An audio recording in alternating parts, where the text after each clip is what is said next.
सबसे पहले तो आप सबका यहाँ समय निकालकर आने के लिए शुक्रिया। जिस दल को सिर्फ 3.5% वोट मिला है, उसकी प्रेस वार्ता में इतने प्रेस के साथी आए हैं, तो ये दिखाता है कि कुछ तो काम हम लोगों ने सही किया होगा। हम लोग बिहार आज से 3.5 साल पहले व्यवस्था परिवर्तन के संकल्प से आए थे। एक ईमानदार प्रयास किया है और उसमें बिल्कुल सफलता नहीं मिली, ये मानने में कोई गुरेज नहीं है। व्यवस्था परिवर्तन के जिस अभियान को लेकर चले थे, व्यवस्था परिवर्तन की बात तो छोड़िए, सत्ता परिवर्तन भी हम लोग नहीं करा सके, लेकिन बिहार की राजनीति को बदलने में जरूर थोड़ी बहुत भूमिका हम लोगों की बनी है। तो इनका सारा आएगा, तो हम लोगों से जरूर कुछ गलती हुई होगी। हम लोग के प्रयास में, हम लोग के सोच में, हम लोग के बताने के तरीके में जरूर कुछ गलती रही होगी कि जनता ने हम लोग को नहीं चुना है, जनता ने हम लोग पर वो विश्वास नहीं दिखाया। तो उसकी जिम्मेवारी जो है वो पूर्णतः मेरी है, प्रशांत किशोर की है, और वो जिम्मेवारी मैं 100% अपने ऊपर लेता हूं कि मैं बिहार की जनता को, अपने साथियों को, इस व्यवस्था से जुड़े हुए लोगों को, जिस प्रयास से हम लोग जुड़े थे, जिस प्रयास को करना चाहते थे, उससे उनका विश्वास उस पर मैं नहीं जीत पाया। हम लोग सामूहिक तौर पर हारे हैं और आत्मचिंतन का समय है, हम लोग भी चिंतन करेंगे। जो लोग जीत कर आए हैं उनको खूब बधाई। जनता ने अपने लिए अपना रास्ता चुना है, अपने लिए सरकार चुन ली है। अब नीतीश जी और भाजपा के लोगों पर जिम्मेवारी है कि बिहार में जिन बातों को लेकर वो सत्ता में आए हैं, बिहार में तरक्की हो, बिहार में भ्रष्टाचार से जो जनता जूझ रही है, भ्रष्टाचार खत्म हो, यहाँ पर लोगों के लिए रोजी रोजगार हो, और सबसे बढ़ के जो मुद्दा है पलायन का, बिहार से पलायन बंद हो। हम लोगों से जो गलती हुई है, जिन लोगों ने जन स्वराज के विचार पर इस सोच से इस प्रयास से जुड़कर एक सपना देखा था, एक उनकी सोच बनी थी, उनकी आशा की किरण जगी थी कि बिहार में एक नई व्यवस्था बनाई जा सकती है, उन सब के आशाओं पर, अपेक्षाओं पर, उनके सपनों पर खरा नहीं उतरने के लिए जो दोष है वो मेरा है। इसलिए मैं आपसे विनम्रता से आपसे माफी मांगता हूं कि मैं आपके सपनों के आधार के अनुसार, आपके सोच के अनुसार वो व्यवस्था बनाने में नाकामयाब रहा हूं। और प्रायश्चित के तौर पर मैं आज से 2 दिन के बाद 20 तारीख को गांधी विद्यारवा आश्रम में जो रास्ता गांधी जी ने बताया है, मैं अपने लोगों को, बिहार के लोगों को ये नहीं समझा पाया कि किस बात पर उनको वोट देना चाहिए, क्यों उनको नई व्यवस्था बनानी चाहिए। तो प्रायश्चित के तौर पर मैं अपने से विद्यारवा आश्रम में 1 दिन का उपवास, मौन उपवास रखूंगा। जो भी जन स्वराज के साथी हैं वो जहां पर है वहां, अगर वो समझते हैं कि हम लोग के प्रयास में, सोच में जो कमी रह गई, उसको सुधार के लिए प्रायश्चित के तौर पर हम लोग 1 दिन का सामूहिक उपवास रखेंगे। मैं खुद विद्यारवा, गांधी आश्रम विद्यारवा में रहूंगा, 24 घंटे का एक उपवास रखेंगे। गलती हम लोगों से हुई होगी, कमी रही होगी, लेकिन हम लोगों ने कोई गुनाह नहीं किया है। गलती हो सकती है, गुनाह नहीं है। वोट नहीं मिलना गुनाह नहीं है। मैं बिहार की जनता के सामने अपने साथियों के साथ बिल्कुल सर उठा के ये कह सकता हूं कि हम लोगों ने गुनाह नहीं किया है। जिस बिहार में पिछले 30-35 साल से सिर्फ जाति की राजनीति हुई है, वहां पर इस समाज में जातियों का जहर फैलाने का गुनाह नहीं किया है। हम लोगों ने बिहार में हिंदू मुस्लिम की राजनीति नहीं की है, लोगों को धर्म के नाम पर बांटने का गुनाह नहीं किया है। हम लोगों ने बिहार की गरीब जनता को, भोले वाले लोगों को पैसा देकर उनका वोट खरीदने का गुनाह नहीं किया है। जिन लोगों ने ये गुनाह किया होगा, अगर वो आज जीत भी गए हैं तो उनको उसका हिसाब देना ही पड़ेगा। वो आज दे या कल दे, वो होगा ही होगा। मैं पिछले 2.5-3 सालों में अपने वक्तव्यों में अक्सर महाभारत के चक्रव्यूह की, अभिमन्यु के वध की कहानी सुनाता रहा हूं। जिस धर्म युद्ध की बात हम लोग करते हैं, पांडवों के साथ स्वयं भगवान थे, स्वयं भगवान कृष्ण थे, फिर भी अभिमन्यु को घेर कर छल से मार दिया गया। लेकिन उसके आगे की भी एक कथा भी है कि अभिमन्यु को मार दिया गया, लेकिन उससे महाभारत नहीं जीता गया। महाभारत जीता तो अंत में वही जो सही रास्ते पर था, जो धर्म के साथ था। तो आप निश्चित जानिए कि जीत तो जन स्वराज की ही होगी। आज जरूर धक्का लगा है और उसके लिए जो कुछ भी कमी है उसको सुधारा जाएगा और उतनी ही ताकत से फिर खड़े होंगे। अगर आप ये कुछ लोग ये सोच रहे हैं कि मैं बिहार छोड़ दूंगा, तो आपका ये भ्रम है। अंग्रेजी में एक फ्रेज है, you are not defeated till you quit. जब तक आप छोड़ेंगे नहीं तब तक आप हार नहीं सकते हैं। तो प्रशांत किशोर की और जन सुराज में मेरे साथ जुड़े हुए साथियों की बिहार सुधारने की जो जिद है, उस जिद के सामने दूसरा कुछ भी इस जीवन में नहीं है। उस जिद से पीछे हटने वाले नहीं है। पूरी ताकत से, पूरी ईमानदारी से। लोग कह रहे हैं कि मैंने 3-3.5 साल में बहुत मेहनत किया है, तो जितनी मेहनत करते हुए आपने मुझे 3 साल में देखा है, उससे दुगनी मेहनत करेंगे और पूरी ताकत से लगेंगे। पीछे हटने का सवाल नहीं है।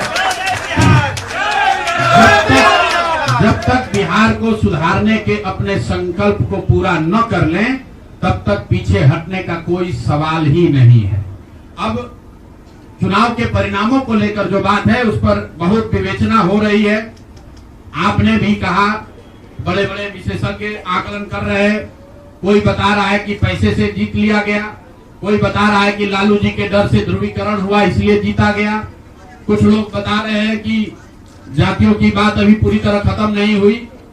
मैं यहाँ चुनाव के विश्लेषण के लिए नहीं बैठा हूँ, लेकिन एक बात तो बिल्कुल स्पष्ट है कि पहली बार स्वतंत्र भारत के इतिहास में और खासकर बिहार में पहली बार ऐसा हुआ है कि कोई चुनाव जिसमें सरकार ने करीब करीब 40,000 करोड़ रुपया जनता के पैसे को खर्च करने का वादा किया है। और मुझे लगता है कि वही एक कारण है जिसकी वजह से एनडीए को इतना बड़ा बहुमत मिला है। मैं सिर्फ आपके ध्यान में लाना चाहता हूं कि 10,000 रुपए की बड़ी चर्चा हो रही है। लोग बता रहे हैं कि 10,000 पर लोगों ने वोट बेच दिया। बिल्कुल नहीं है, ये बात सही नहीं है। मेरा आज भी ये यकीन है कि 10,000 रुपए के लिए बिहार के लोग अपना वोट, अपना बच्चों का भविष्य नहीं बेचेंगे। अगर 10,000 रुपए को आप जोड़िएगा तो प्रतिदिन 5.5 रुपया हुआ। 5.5 रुपए में कौन अपना वोट बेचेगा? लोगों ने 10,000 रुपए के लिए सिर्फ वोट नहीं बेचा है। आपको देखने, जानने, समझने की जरूरत है। और इस पर ये बहस भी हो रहा है। सत्ता में जो लोग आए हैं वो कह रहे भैया हम तो सरकारी योजना चला रहे थे। जो विपक्ष में है वो कह रहा है हम योजना नहीं चला रहे थे, आप पैसा देके वोट खरीद रहे थे। इसका कोई अंत नहीं है, इस बहस का कोई अंत नहीं है। चुनाव आयोग पर लोग टीका टिप्पणी कर रहे हैं, वो चुनाव आयोग का विषय है। बिहार के बेटा होने के नाते, बिहार के नागरिक होने के नाते मेरा बस एक ही प्रश्न है। हर विधानसभा क्षेत्र में 60 से 62,000 लोगों को कम से कम 10,000 रुपया सीधे तौर पर सरकार ने दिया है। सिर्फ 10,000 रुपया नहीं दिया, ये कहा कि आपको स्वरोजगार के लिए 2 लाख रुपया दिया जाएगा और उसकी पहली किस्त के तौर पर, बयाना के तौर पर 10,000 रुपया उसको दिया गया। और पूरा सरकारी तंत्र लगाया गया लोगों को ये बताने के लिए कि अगर आप एनडीए को वोट देते हैं तो आपको 10,000 रुपए के साथ साथ आने वाले 6 महीनों में 2 लाख रुपए तक की सहायता मिलेगी। इसको करने के लिए पूरा सरकारी तंत्र लगा। जीविका की दीदियों को बैठाया गया। जितने यहाँ पर आशा आंगनवाड़ी सेविकाएं हैं उनकी सैलरी, उनका मानदेय बढ़ाकर उनको जोड़ा गया। लोग कह रहा है भैया काडर कहाँ है? मेरे भाई 2 लाख लोगों को, आप ध्यान रखिए, सिर्फ 10,000 रुपए लोगों को नहीं दिया गया है।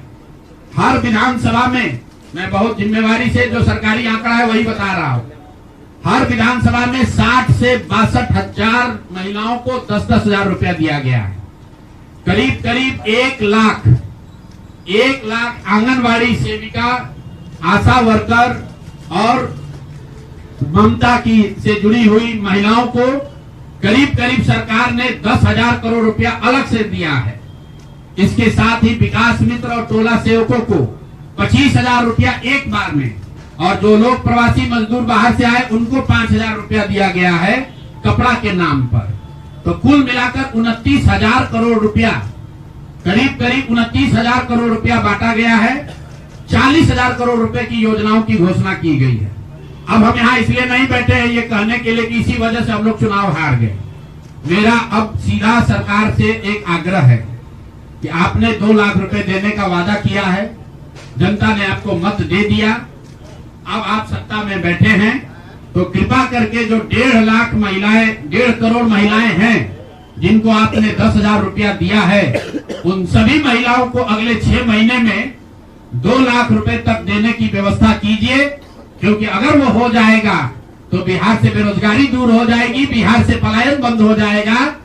और अगर आपने ये नहीं किया तो ये बिल्कुल स्पष्ट हो जाएगा कि आपने ये 10,000 रुपया किसी योजना के तहत नहीं दिया था, सिर्फ और सिर्फ वोट खरीदने के लिए दिया था।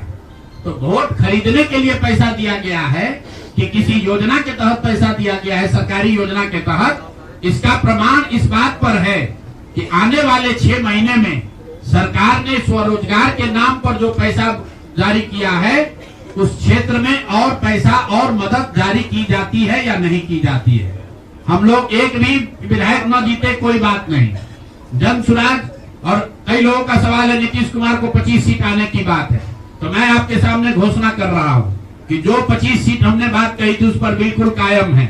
अगर नीतीश कुमार ने, उनकी सरकार ने ये वोट खरीदा नहीं है, इनको 2-2 लाख रुपए दे दे, मैं बिल्कुल राजनीति से संन्यास ले लूंगा, उसमें कहीं कोई दिक्कत नहीं है, कहीं कोई दिक्कत नहीं।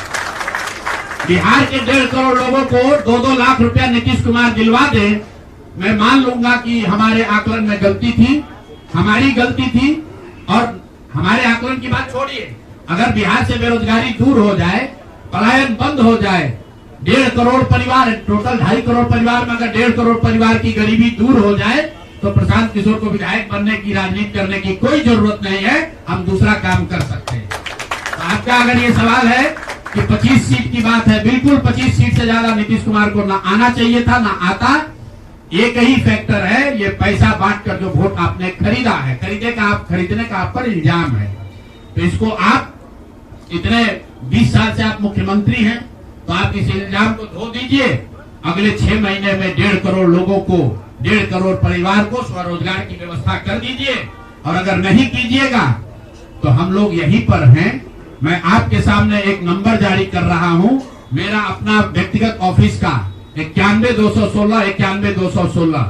जितने लोग हैं जिनको भी 10,000 रुपया का बयाना नीतीश कुमार सरकार ने, अधिकारियों ने, जीविका की दीदियों के माध्यम से दिया है, इस आश्वासन के साथ कि अगर आप नीतीश कुमार को, एनडीए को वोट देंगे तो आपको 2 लाख रुपया 6 महीना में मिलेगा।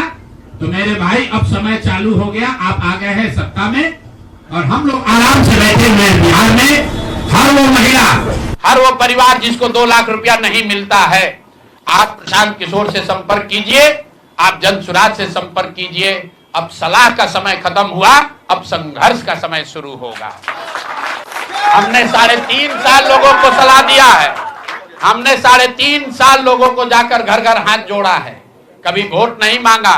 लोगों को यही कहा कि अपने बच्चों के लिए वोट दो, अच्छे लोगों को जिताओ। लोगों ने अपने हिसाब से अच्छे लोगों को जिताया है। जिन मुद्दों पर जिताया है उसका मैं स्वागत करता हूं कि स्वरोजगार ही सबसे ज्यादा जरूरी है। उसका वादा एनडीए की सरकार ने किया है, नीतीश कुमार ने किया है और 10-10 हजार रुपया बानगी के तौर पर, एडवांस के तौर पर उन महिलाओं को दिया है। तो अब अगले 6 महीना में उन सभी महिलाओं को, उन सभी परिवारों को नीतीश कुमार की स्वरोजगार का अवसर दे, उनको 2 लाख रुपए की मदद दे, ताकि वो 1.5 करोड़ परिवार के लोग बेरोजगारी से बाहर निकल सके, गरीबी खत्म कर सके और उनके बच्चे गुजरात में, तमिलनाडु में जाकर मजदूरी न करें। और अगर ये नहीं होगा तो हम लोग तो विधानसभा में हैं नहीं।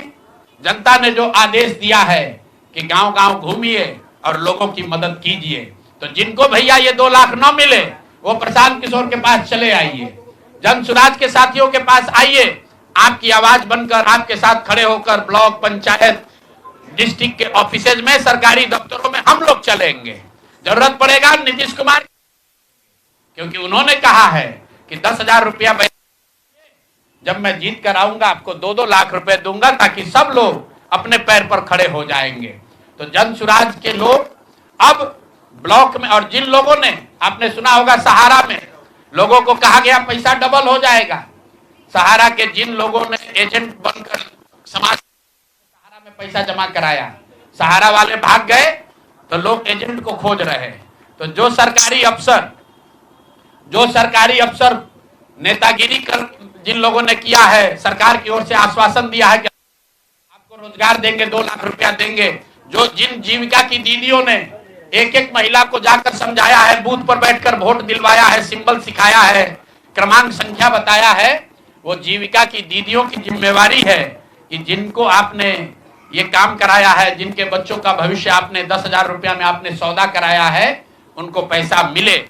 और अगर वो 2 लाख रुपया नहीं मिलेगा तो 6 महीने का समय है, 6 महीने के बाद हर वो व्यक्ति जिसको पैसा नहीं मिले उसके लिए जन सुराज का, प्रशांत किशोर का दरवाजा खुला हुआ है। हम लोग आपकी आवाज बनेंगे, आपके साथ खड़े होंगे। हम लोग विधायक सांसद नहीं है, लेकिन समाज में हमारी ताकत जो आवाज है, आपके वो आवाज आपके साथ जोड़ेंगे और हर हालत में आपको ये 2 लाख रुपया मिले, इसकी लड़ाई को जारी रखेंगे। दूसरी बात जो कह के मैं खत्म करूंगा, चुनाव से पहले सरकार के भ्रष्टाचार को लेकर इसी जगह पर हम लोगों ने कई प्रेस कॉन्फ्रेंस किए हैं। नीतीश कुमार को कभी व्यक्तिगत तौर पर बेईमान नहीं बताया गया है, भ्रष्ट नहीं बताया गया है, लेकिन हम लोगों का ये मानना था कि नीतीश जी का स्वास्थ्य अच्छा नहीं है, अगल बगल के लोग लूट रहे हैं, चला रहे हैं। अभी परिणाम आए हैं, नीतीश जी को देखकर लग रहा है कि नीतीश जी बिल्कुल स्वस्थ दिख रहे हैं। तो अब मेरी उनसे अपेक्षा है कि 2 दिन के बाद अभी मंत्रिमंडल बनने वाला है।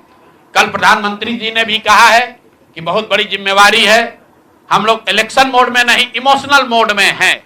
तो उसी इमोशनल मोड में मेरी आपसे अपेक्षा है कि भारतीय जनता पार्टी की लीडरशिप और नीतीश कुमार एक ऐसा स्वच्छ मंत्रिमंडल बनाएं जिसमें कोई दागी मंत्री न हो, कोई भ्रष्टाचारी न हो। जनता सरकार बनाने का मैंडेट दिया है, भ्रष्टाचार करने का, भ्रष्टाचारियों को सरकार में शामिल करने का मैंडेट नहीं दिया है, भ्रष्टाचार करने का मैंडेट नहीं दिया है, लूटने का मैंडेट नहीं दिया है। तो मैंडेट, बिल्कुल मैंडेट का सम्मान है।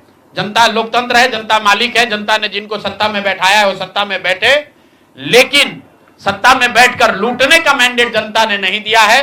तो मेरी अपेक्षा है कि नीतीश जी, माननीय प्रधानमंत्री मोदी जी, अमित शाह जी, जिन्होंने बिहार की जनता को यह बताया है कि हम आपका विकास करेंगे, आपके बच्चे अब गुजरात नहीं जाएंगे मजदूरी करने, तो भाई अब आपकी जिम्मेवारी है ऐसा मंत्रिमंडल बनाइए ताकि बिहार के लोगों का पलायन बंद हो, यहाँ से बेरोजगारी खत्म हो, और जो पिछले 5 साल से लोग भ्रष्टाचार से जूझ रहे हैं वो आगे भ्रष्टाचार न हो। मेरी बात यहाँ खत्म हुई। अब आपके जो सवाल हैं वो आप सवाल कर सकते हैं। बहुत बहुत धन्यवाद।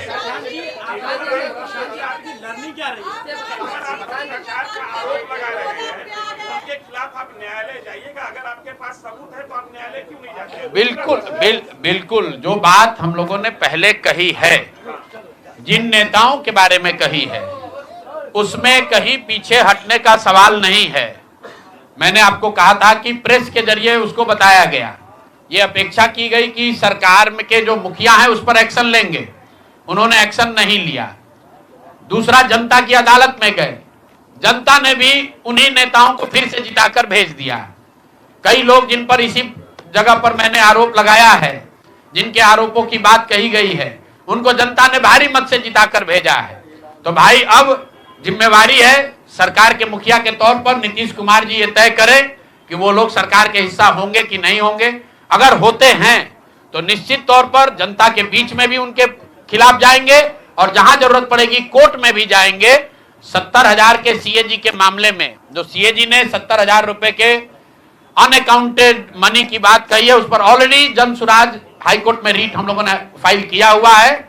जहां तक व्यक्तिगत मामले हैं, जिन 4 नेताओं के बारे में बात की गई है, जैसे ही मंत्रिमंडल बनता है और अगर वो लोग फिर से सरकार में शामिल होते हैं, सरकार के हिस्सा बनते हैं, तो हम लोग निश्चित तौर पर न्यायालय का दरवाजा खटखटाएंगे। कहा कि 10,000 रुपए की बात आपने कही, 10,000 रुपए चुनाव से पहले देने लगे थे ये लोग। आपने कहा कि 25 से ज्यादा सीटें आएंगी तो चुनाव से पहले ही आपने कहा था कि आप इस्तीफा दे देंगे जी। तो कंडीशन अप्लाई उस समय क्यों नहीं कर दिया? बिल्कुल ठीक बात है कि आपने कहा, हम पहली बात तो आप लोग कह रहे राजनीति से हम किस पद पे है कि इस्तीफा दे दें। आना सुन रहे हैं, आ रहे हैं, किस पद पर है कि इस्तीफा दे दें। आप एक मिनट, आपने सवाल, एक मिनट रुकिए, आपने सवाल किया है, जायज बात है। आपने कहा कि आपने कहा था कि 25 से ज्यादा आएगा तो आप संन्यास ले लेंगे। तो भैया किस पद पर हैं जिससे मैं इस्तीफा दे दूं? अगर किसी पद पर हैं, ये तो नहीं कहा था कि बिहार छोड़कर चले जाएंगे, बिहार में रहेंगे और राजनीति नहीं, बिल्कुल बिल्कुल, अरे भाई हाँ बिल्कुल, एक मिनट, बिल्कुल राजनीति छोड़ देंगे, राजनीति छोड़े हुए हैं, हम तो राजनीति करते ही नहीं हैं। लेकिन ये नहीं कहा है ना कि बिहार के लोगों की बात कहना छोड़ देंगे, ये तो नहीं कहा है,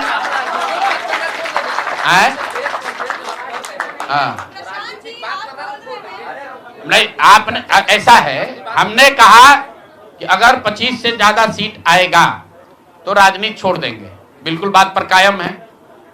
लेकिन ये तो नहीं कहा कि ये 30,000 करोड़ रुपया में वोट खरीदेंगे। अब आप कह रहे नहीं वोट उन्होंने नहीं खरीदा है, तो हमने कहा अगर नहीं खरीदा है तो 2 लाख रुपया दे दीजिए, हम बिल्कुल छोड़ देंगे। एक मिनट रुकिए, अरे सुन तो लो, सरकार क्या विज्ञप्ति पढ़ लो जिस पर सरकार ने, हाँ बिल्कुल बिल्कुल बिल्कुल, आपने कहा नहीं, ऐसा है कि बिल्कुल हम भी सभी की बात नहीं कर रहे हैं। सरकार ने 1.5 करोड़ लोगों को 10-10 हजार रुपया दिया है और पूरे देश में इस बात पर बहस छिड़ी हुई है कि क्या ये 10 हजार रुपया वन टाइम देकर वोट खरीदा गया है कि किसी सरकारी योजना के तहत इस पैसा को दिया गया है। मैं ये कह रहा हूं कि मैं बिल्कुल ये मानने को तैयार हूं कि सरकार का ये एकाधिकार है, वो चाहे योजना शुरू कर सकती है। अंतिम साल में, अंतिम महीने में किया, उसमें कोई दिक्कत नहीं है, हम उस बात में नहीं पड़ रहे हैं। इलेक्शन कमीशन ने चुनाव के दौरान ये पैसा बांटने दिया, ये उनकी गलती है, उस पर भी हम टीका टिप्पणी नहीं कर रहे हैं। हम तो ये कह रहे हैं कि जिस योजना के तहत आप जीत कर आए हैं उस योजना को लागू कर दीजिए। हम लोग को बिहार में रहने की भी जरूरत नहीं है, बिहार ही छोड़ देंगे, राजनीति की क्या बात कर रहे हैं। आप कह रहे हैं कि 10,000 रुपए, 40,000 करोड़ रुपए आप कह रहे हैं कि वोट खरीद लिया गया, इस वजह से वो जीत गए, आप हार गए। ना, हम नहीं हारे, हम हार नहीं, हम तो रेस में ही नहीं है, हम तो रेस में ही नहीं है। हम आपको ये बता रहे हैं कि जो बात नीतीश कुमार के जीतने की है, जीत और हार के बीच में एक ही बात है कि क्या नीतीश कुमार जी ने, उनकी सरकार ने ये हर विधानसभा में 60,000 वोट 10,000 रुपया देकर खरीदा है कि नहीं खरीदा है, इस पर बात है। और मैं ये एक मिनट रुकिए, चुनाव से पहले ही कहा है और चुनाव के पहले ही की बात हो रही है। और अरे आपकी क्या, आप क्या चाहते हैं कि हम कह दें कि हम राजनीति से संन्यास ले रहे हैं इसलिए आप आए हैं?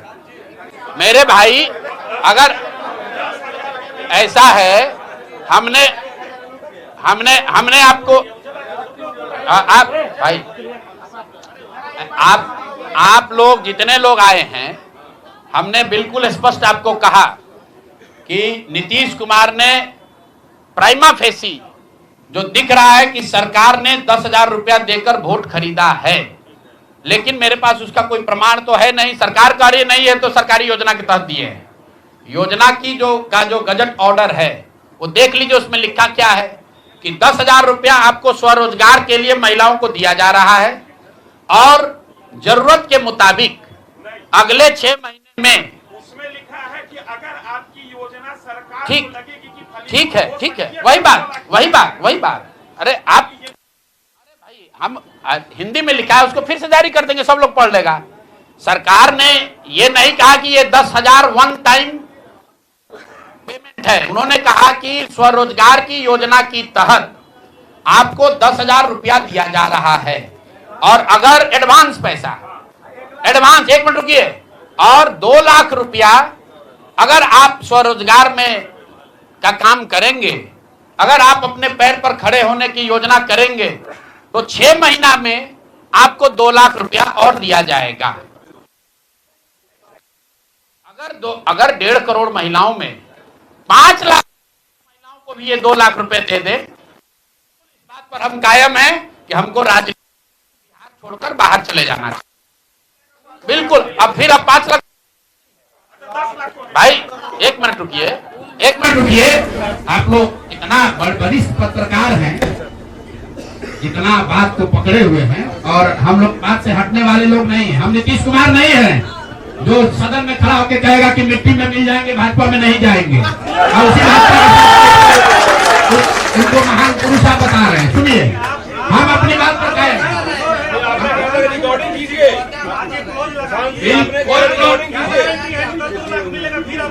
कोई क्लॉज नहीं लगाएंगे।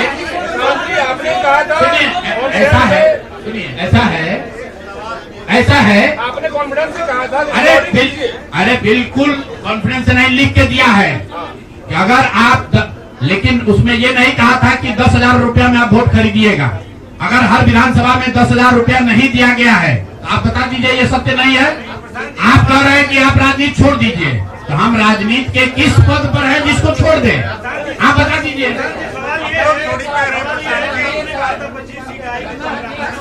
जी। बिल्कुल आप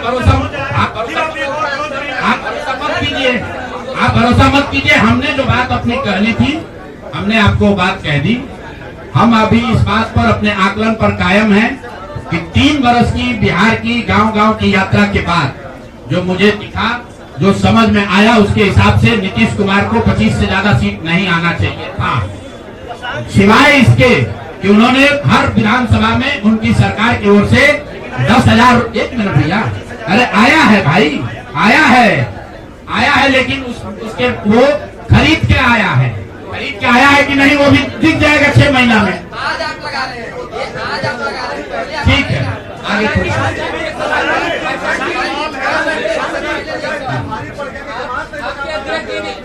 बिल्कुल ये हमने आपको अपने वक्तव्य में कहा कि हम लोग बिल्कुल असफल साबित हुए।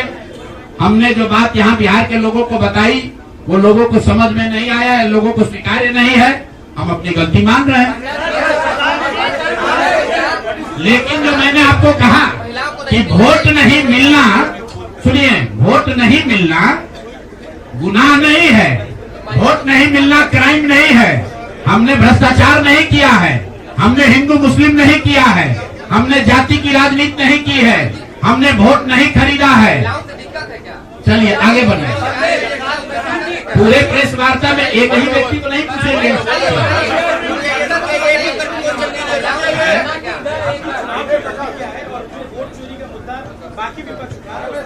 मैं वोट चोरी के मुद्दे पर हम लोग का स्टांस जो है वो बिल्कुल क्लियर है पहले दिन से।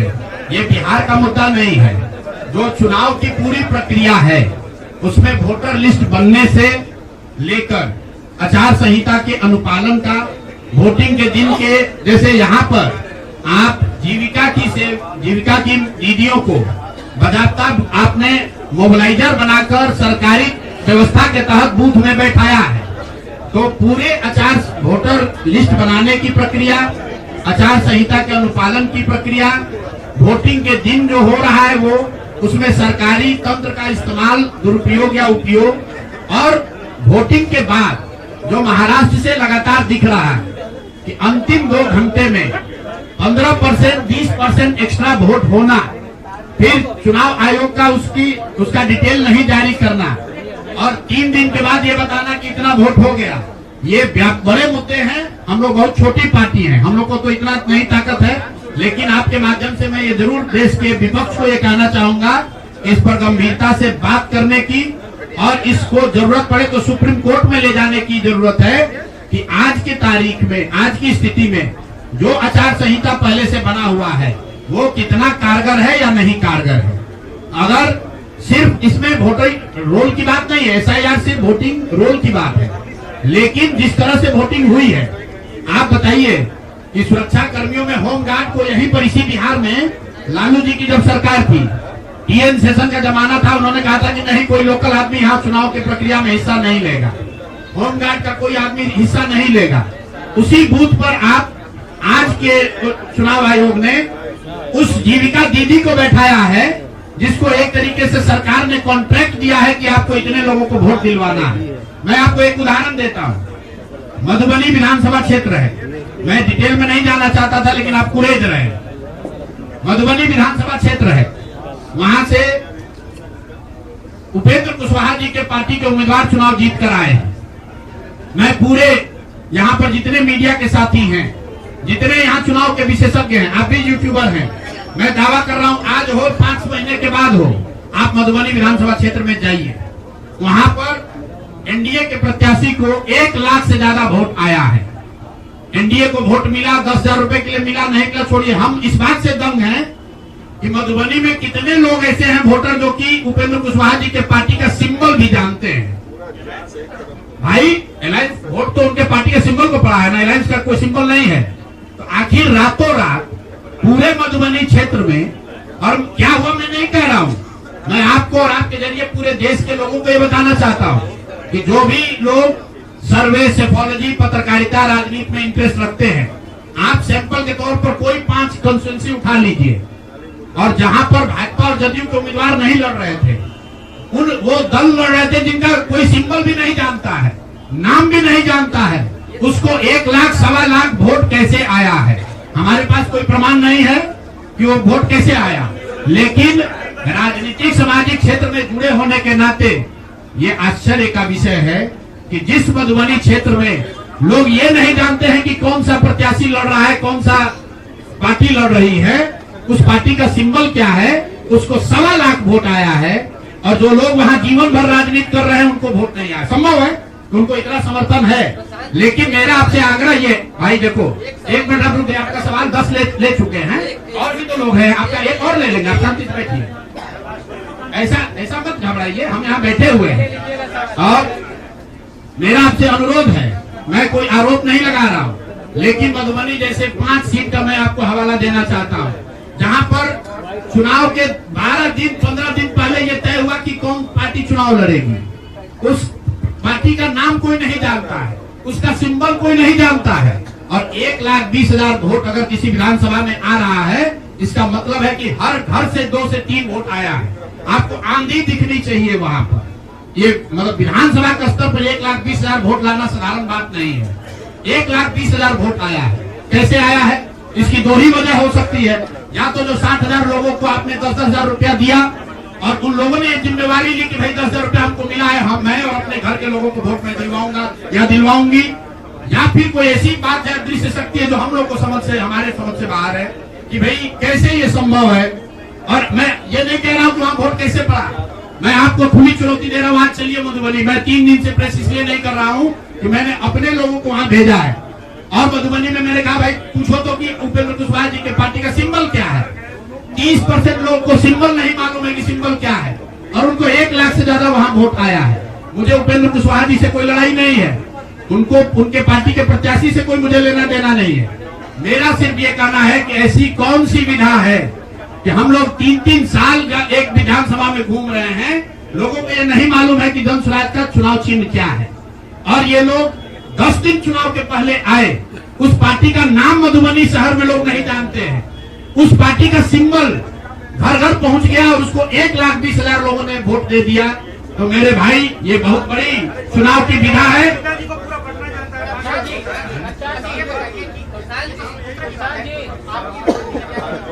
भारी चूक हुई, मैंने आपको पहले कहा कि भारी चूक हुई, और जो भी चूक हुई है उसको सुधारने के लिए पूरी ताकत लगाएंगे, फिर से बैठेंगे, ड्राइंग बोर्ड पर जाएंगे और देखेंगे कि जो चूक हुई है उसको कैसे सुधारा जाए। लेकिन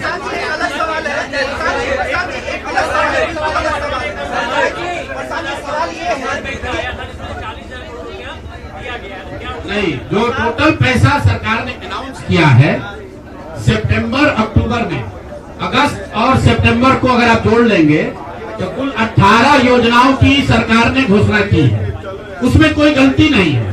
चुनाव के समय जो सत्तारूढ़ पार्टी होती है वो नए योजनाओं की घोषणा वो करते ही है। कुल जो सरकार ने घोषणा की यहाँ फ्री इलेक्ट्रिसिटी से लेकर युवाओं को बेरोजगारी भत्ता, 10,000 रोजगार के लिए, सारी बातें ठीक है। इसका टोटल बजट हुआ 40,000 करोड़।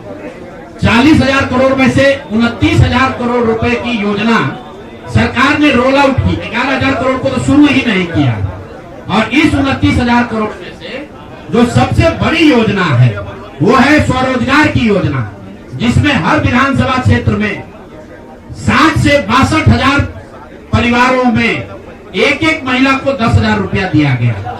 और ये कहा गया, सिर्फ 10,000 रुपए पर लोगों ने वोट नहीं दिया गया, लोगों को ये कहा गया कि अगर आप वोट देते हैं तो आपको आने वाले समय में 2 लाख रुपए तक की राशि स्वरोजगार के लिए मिलेगी। और इसको करने के लिए इसको करने के लिए सरकार ने जीविका दीदी का पूरा जो नेटवर्क है, 1 लाख से ज्यादा जीविका की दीदियों को और आंगनवाड़ी सेविकाओं को, आशा वर्कर को और जो टोला सेवक है, विकास मित्र है, उनको लैपटॉप खरीदने के लिए 25,000 रुपया दिया गया वन टाइम। अब आप बताइए कि जो टोला सेवक है, जो विकास मित्र है, जिसको आपने 25,000 रुपया दिया है, वो जो लैपटॉप या आईपैड खरीदेगा, उससे बिहार सरकार की योजना का दलितों का क्या सुधार होगा, वो सरकार को बताना चाहिए।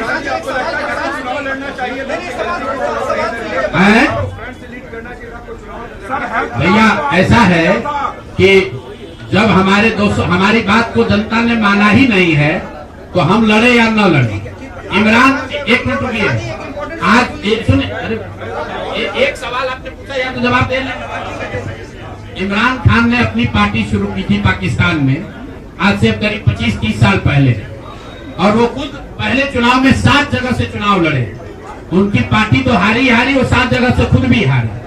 तो मेरे चुनाव लड़ने नहीं लड़ने का वो एक टेक्निकल बात है, उस पर चर्चा हो सकती है। कुछ लोगों का ऐसा मानना हो सकता है कि मेरे लड़ने से फायदा होता, कुछ लोगों का ऐसा मानना है कि मेरे लड़ने से फायदा है, वो अलग विषय है। मैं तो आपको पहले एक लाइन में स्वीकार कर रहा हूँ कि 3 वर्ष में जन स्वराज ने जो भी प्रयास किया उसको बिहार की जनता ने स्वीकार नहीं किया। देखिए प्रशांत जी, एक सवाल है, आपने कहा था प्रशांत जी कि जनता से पूछकर हम टिकट देंगे। एक मिनट, बिहार को मैं समझ नहीं पाया, बिल्कुल मान लेंगे, इसमें क्या दिक्कत है। प्रशांत जी आपने कहा आप मेरे सुनिए, ऐसा है कि मुझे बिहार की समझ कम है या नहीं है, ये कह देने मात्र से अगर आप बहुत खुश हो जा रहे हैं तो आप खुश हो जाइए कि हमको बिहार की समझ नहीं है।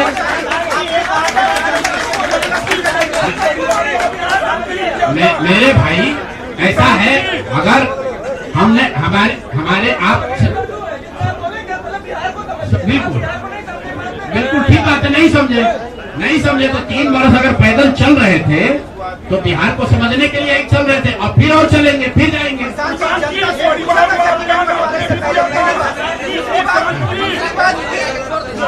कई प्रत्याशियों ने आरोप लगाए, टिकट वितरण पे सवाल खड़े किए थे। क्या लगता है जनता उससे भी डाइवर्ट हुई कि प्रशांत किशोर कहा? अच्छा ऐसा है, सुन लीजिए, ऐसा है पूरे महीने, पूरे चुनाव के दौरान मैंने आपको पहले कहा कि हमसे गलती हो सकती है, लेकिन हम लोगों ने गुनाह नहीं किया। आप लोग जो बात कर रहे हैं वो इस अंदाज में बात कर रहे हैं जैसे प्रशांत किशोर ने कोई गुनाह कर दिया है, बिहार को सुधारने का प्रयास करके कोई गुनाह कर दिया है, और आप लोग आए हैं हमारा यहाँ पर पोस्टमार्टम करने। तो आप लोगों का स्वागत है। रुकिए, एक मिनट रुक जाइए, आप बहुत भारी पत्रकार हैं, 8-9 सवाल कर चुके हैं, और लोगों को भी मौका दीजिए, आपका भी सवाल किया जाएगा। एक मिनट रुक जाइए, अरे रुक जाओ भाई, आप एक मिनट रुकिए। जहाँ तक बात है बिहार को समझने नहीं समझने की, तो मैं बिल्कुल कैमरे पर आपसे मान रहा हूँ कि मुझे नीतीश कुमार, लालू जी, सम्राट चौधरी, अशोक चौधरी जैसे धुरंधर नेताओं की तरह बिहार की समझ नहीं है। मुझे नहीं समझ है कि बिहार को जातियों के आधार पर कैसे और बांटा जाए। मुझे इस बात की समझ नहीं है कि बिहार को हिंदू मुसलमान के नाम पर कैसे और बांटा जाए। मुझे ये समझ नहीं है कि 10,000 रुपया देकर कैसे वोट और खरीदा जाए। जिनको समझ है वो लोग जीत कर आए हैं, और उनको सत्ता मुबारक हो, और बिहार की जनता को वो लोग मुबारक हो। आपने कहा कि अरे रुको भाई, आप उनके सवाल का जवाब दे ले। अच्छा, उनके बारे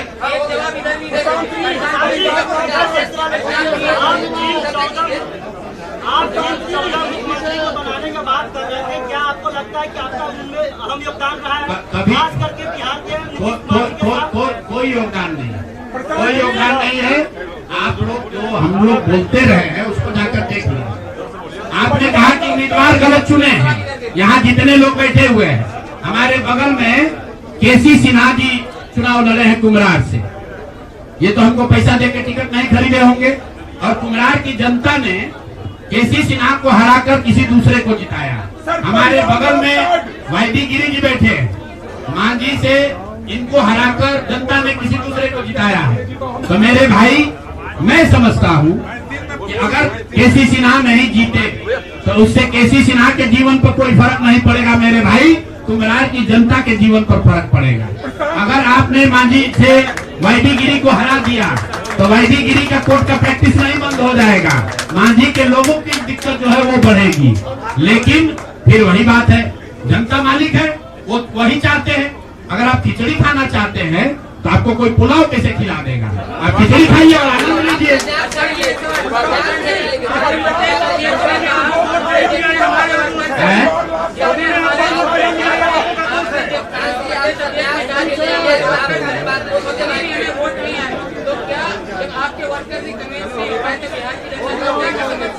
नहीं, ठीक बात है। हमने आपको पहले कहा कि जो कुछ भी हम लोगों ने प्रयास किया उसमें जनता को हम लोग नहीं समझा पाए और उसका दोष हम पर है, उसकी जिम्मेवारी हम लोगों पर है। और लेकिन अगर नहीं समझा पाए तो उसको समझाने की जो आगे की जिम्मेवारी है वो भी हम ही पर है।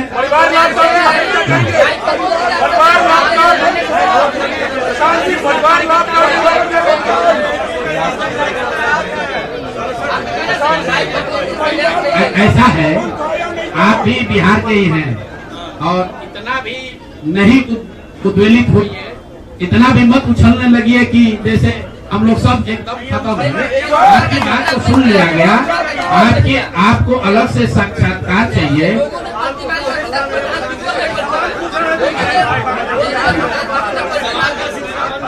चलिए आगे बढ़िए।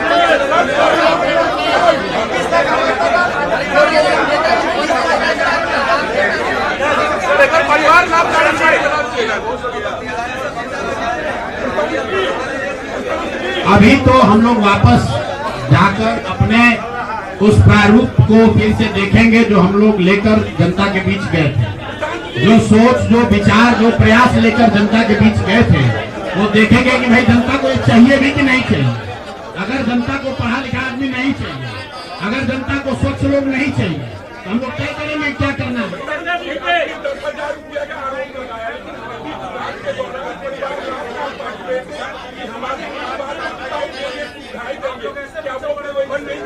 तो लोग देखिए, चुनाव के दौरान वादा करना एक बात है और किसी को रुपया दे देना दूसरी बात है। पहली बार देश के इतिहास में ऐसा हुआ है कि वोटिंग के पहले 2 दिन पहले, 4 दिन पहले आपको बजाबता घर बुलाकर 10,000 रुपया दिया गया है और ये कहा गया है कि आप अगर एनडीए को वोट देंगे, नीतीश कुमार को वोट देंगे तो आपको 2 लाख रुपए तक की और राशि आगे मिलेगी। ऐसा इस देश के राजनीतिक इतिहास में पहले कभी नहीं हुआ है। ऐसा कभी नहीं हुआ है कि आचार संहिता के बाद, आचार संहिता लागू होने के बाद आप एक विधानसभा क्षेत्र में 60 से 62,000 महिलाओं को 10-10 हजार रुपया दे रहे हैं और आप राजनीतिक सूचिता की बात करते हैं। ये बात उचित नहीं है।